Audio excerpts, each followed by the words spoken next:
विश्व की प्रमुख सभ्यताएं। विश्व की प्रमुख सभ्यताओं के अंतर्गत आपको हमने आदि मानव का इतिहास पहले बता दिया था। आज आपको पाषाण युग के बारे में बताते हैं। पाषाण युग क्या था? देखो, नाम से ही स्पष्ट होता है पाषाण। पाषाण का अर्थ होता है पत्थर। इस युग में मनुष्य ने क्या किया कि सांस्कृतिक विकास की प्रक्रिया उस समय प्रारंभ हुई जब हमारे पूर्वजों ने खुरदरे औजार, कौन से औजार? खुरदरे औजार बनाने का कार्य शुरू किया।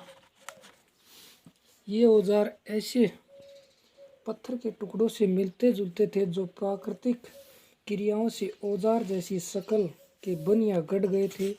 बहुत से प्राकृतिक कारणों से पत्थर की पपड़ी उतर जाती थी।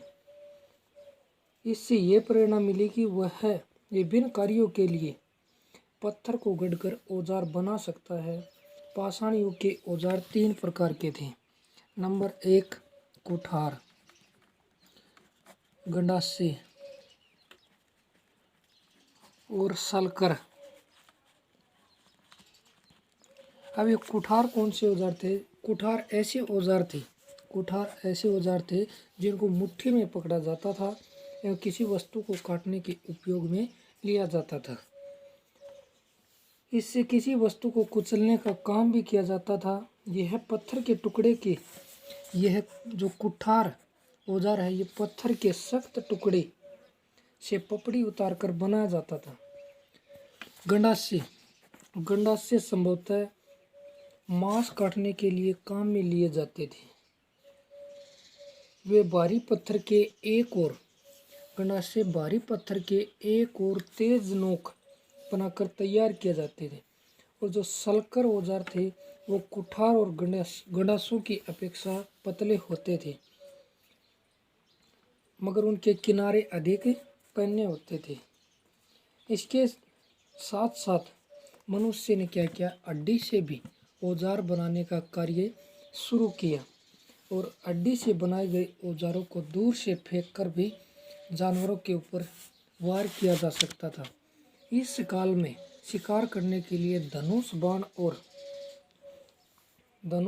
और भाला भी ऐसे अस्त्र थे जो शत्रु से लड़ने के लिए दूर की वस्तुओं पर ठीक निशाना लगाने के उपयोग में लिए जाते थे।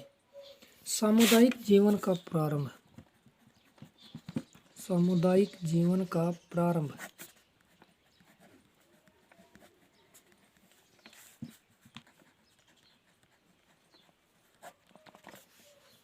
उत्तर पाषाण युग का जो लास्ट भाग है उसके अंदर मनुष्य का मुख्य व्यवसाय शिकार करना।